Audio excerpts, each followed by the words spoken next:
unpleasant conditions prevailing at Adelaide Oval are of little consequence to the more than 52,000 enthusiasts awaiting the start of the South Australian National Football League's Grand Final. Tension in the dressing rooms is reflected by Port Adelaide's full forward and international cricketer Eric Freeman as the Magpies prepare for their clash with North Adelaide, by whom they were defeated in the second semi-final. Port's victory over Central Districts in the preliminary final qualified them for today's big one. In North's dressing room, there's an atmosphere of quiet confidence. They came from behind to score 7 goals in the last quarter of the semi to beat Port and have not played for a fortnight and are probably the fresher combination. 4 times during the season, the teams have clashed for 2 wins each. North's headed the league premiership table, 2 points ahead of Port, and now all is in readiness for the match that will determine the winner of the flag.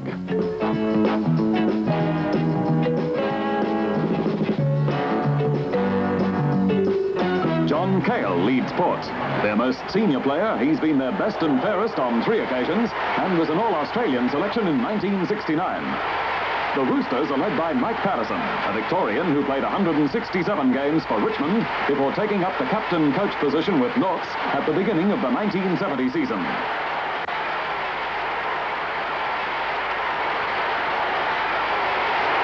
Having won the toss, Patterson elects to run with the wind. Field umpire is Murray Ducker.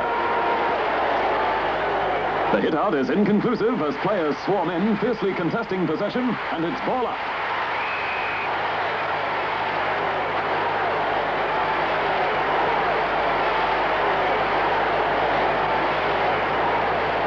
Mildy uses his height to give Port an opportunity, but Webb gathers to turn the attack.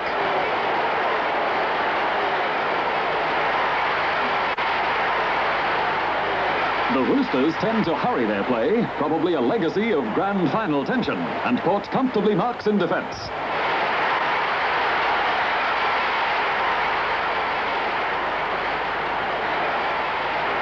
Spawn's spectacular leap regains the offensive for Norths. Passing to the forward pocket, the Roosters' thrust is broken down by Erie's keen anticipation, and Port has another chance to battle out of trouble. Sack's sharply angled shot is just wide, but adds a point.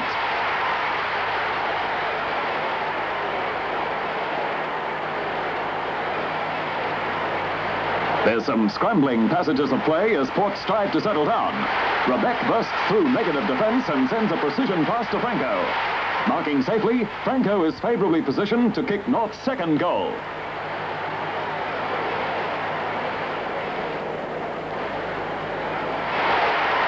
It's only a 1-pointer. Capitalising on Port's faulty teamwork, Norths maintain a positive approach. Flashing into the open spaces, Rebbeck takes them further ahead.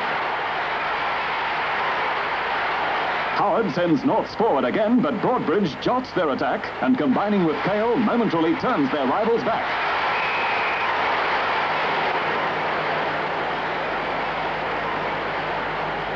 Port's teamwork is stilted, and though harassed by Darryl Cale, Stringer passes to Burns.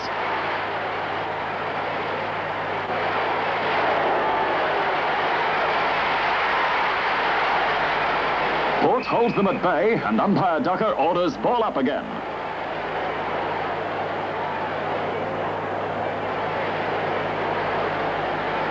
Port's ruckmen are being well matched, and the Magpies' positional play is below its normal standard. Norths continue pouring on pressure, but tend towards inaccuracy in front of goal. Nevertheless, they're dominating the opening quarter.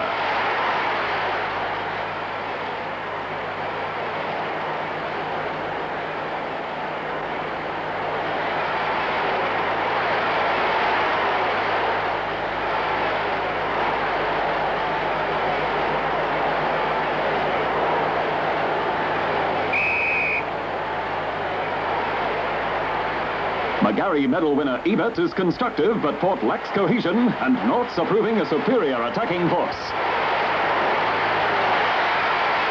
Webb easily beats Cale to mark within goal-kicking range.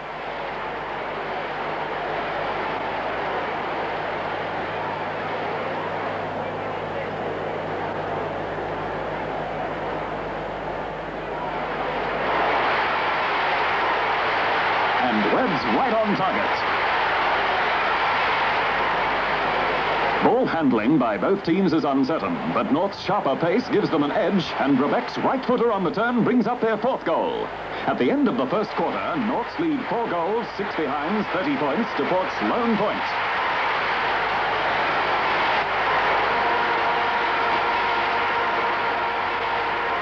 There's reason for concern in Port's camp, especially as far as the rucks are concerned. They've been contained in this department by Robran, Patterson and Spawn, who've kept the Magpies' chances down to an almost absolute minimum. There are no replacements in either side for the second quarter.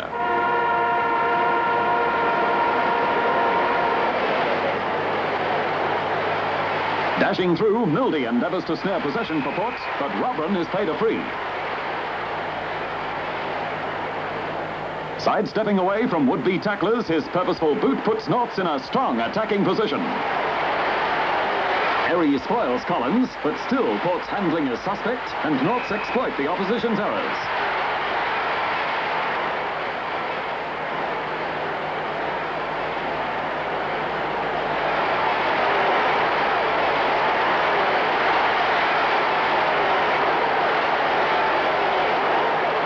The alert Robran is everywhere and celebrating his 24th birthday with one of the finest games of his career. His well-directed pass is marked by Phillips. Port could be in danger again, but a perfectly executed leap by LOA brings down a fingertip mark.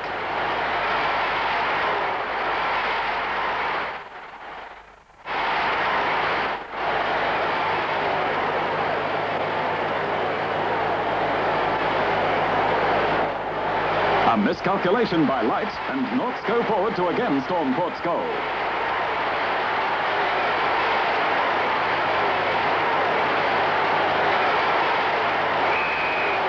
The Roosters are awarded a free from an acutely angled position.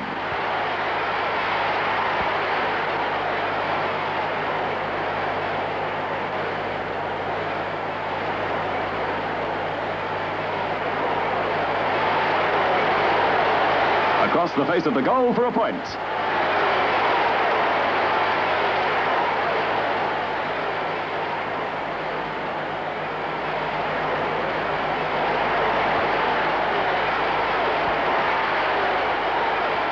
Erie is doing his utmost to get Port into top gear. But the Magpies find difficulty penetrating beyond the centre circle. Territorially, it's all Norths. It's a tough encounter marked by heavy body contact. Sachs punches the ball towards goal. Rebbeck dashes in to finish off a polished movement.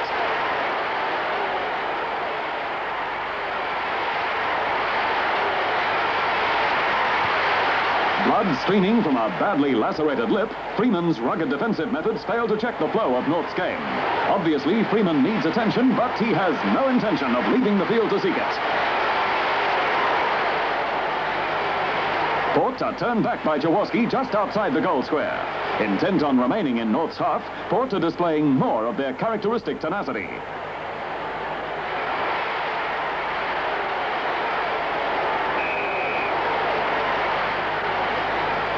But the Roosters match them in every phase of the game, and Patterson beats Cunningham to mark.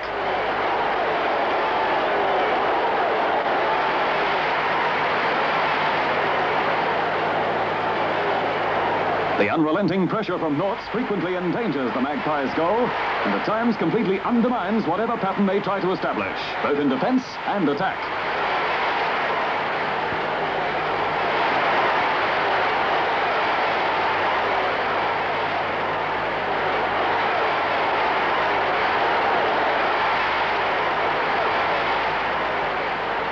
Freeman remains calm, but that gashed lip looks to be getting worse. Paul clears. Port are keeping within range of North's goal for longer periods than was the case in the first quarter, but still a major pointer eludes them.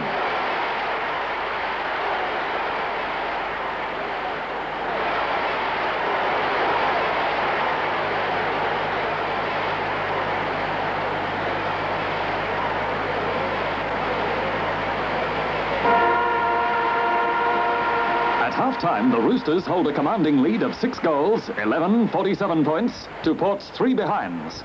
This score is Port's smallest to this point in a grand final since 1909, when the Magpies of that year kicked only 2 behinds. But they went on to defeat Norwood in a match in which only 1 goal was scored. Freeman is taken to hospital to have more than 20 stitches inserted in his lip. He's replaced by Bruce Nyland.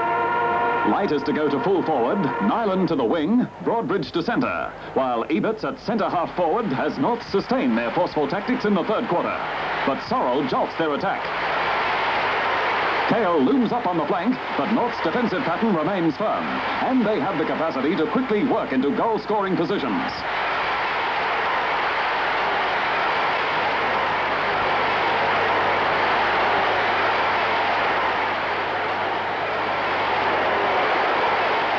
Port are tightening their game all round, and Kale sparks Port into an enterprising movement.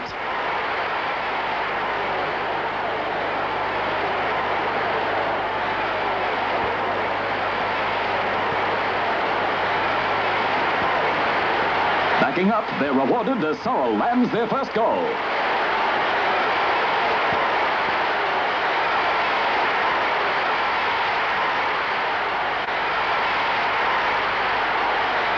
Underlying tensions are ignited as close to the cathedral end, Anderson and Light engage in a spot of wrestling.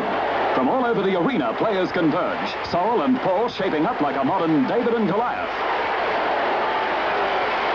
Jaworski comes to Paul's aid, and though there's plenty of activity, no physical harm results by the time players are quietened and move back to their respective positions.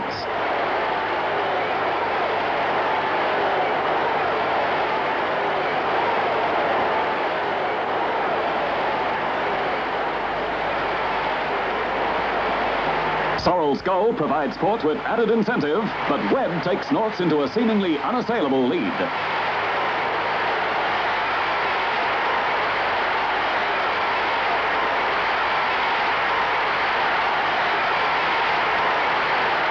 Port are rushing their game, contrasting to the more disciplined control of the Roosters.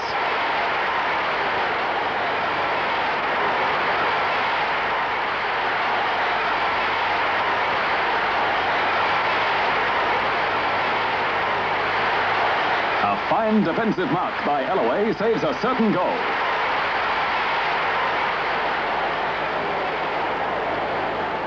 Ellaway's clearance is keenly judged, and Cunningham takes a good mark, giving the Magpies an opportunity to go forward.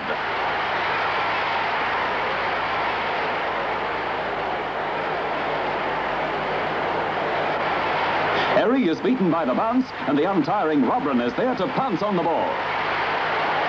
Ellaway's coolness saves Port from some menacing situations. North's Hammond is giving a 100% effort. So too is Cunningham for Port. Sorrell salvages possession and passes for Marrett, but his hurried snap is intercepted. With North swarming all round the goal square, Port can only add a point, and it just doesn't seem to be their day.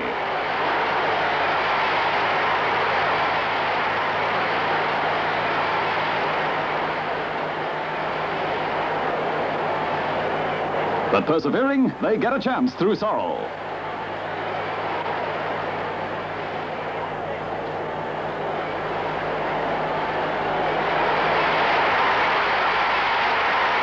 Port's second goal, but they'll need plenty more, and in fast time too, if they're to seriously threaten North's winning prospects. They're constantly being foiled by North's pace and tackling, which turns a possible full pointer to a behind.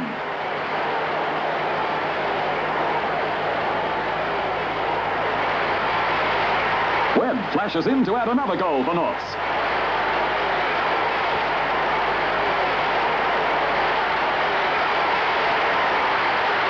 That could be the one to seal Port's fate.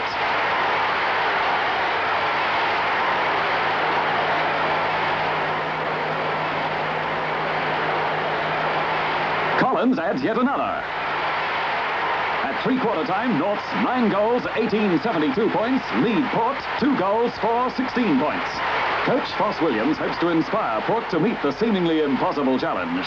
Norths were similarly situated in the semi, yet came through to win. Williams wants a reversal of that pattern.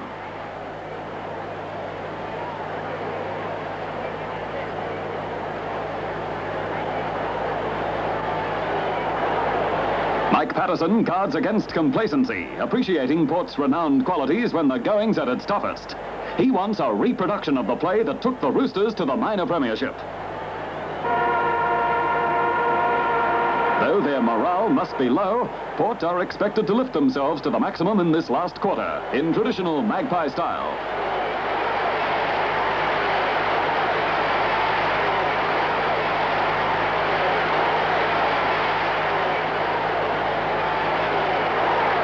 Hampered by a thigh injury, Eade is unable to match strides with Hammond, and a goal-scoring possibility is lost, adding to the mental anguish being experienced by Foss Williams. Broadbridge retrieves the situation to pass to Cunningham, who neatly hooks a right footer on the run.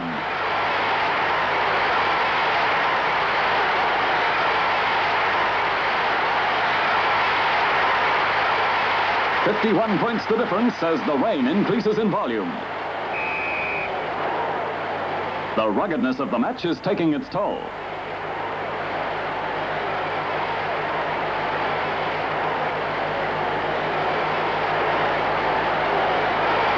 Port are trying to lift their standard, but Norths are equal to the occasion, and Sachs snaps up their 10th goal.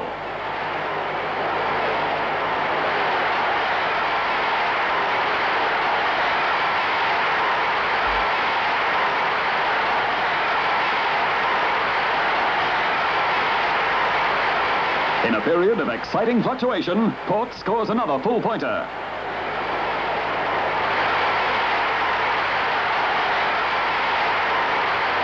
And here they come again.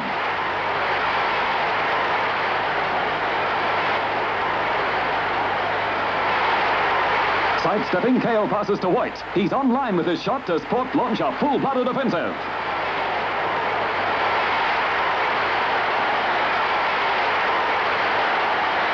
As they're scoring at the rate of a goal every 2 minutes, Port could still win. But how long can they keep up the pace? It's the first time Norths have felt the full measure of Port's attacking capabilities.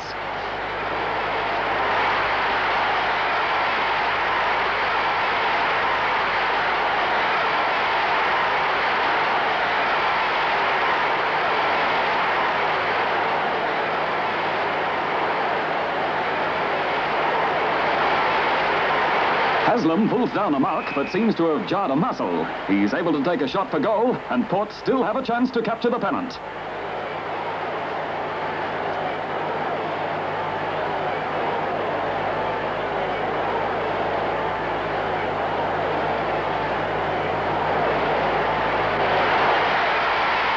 Port are really firing now. The time is closing in. Their big efforts may have come too late.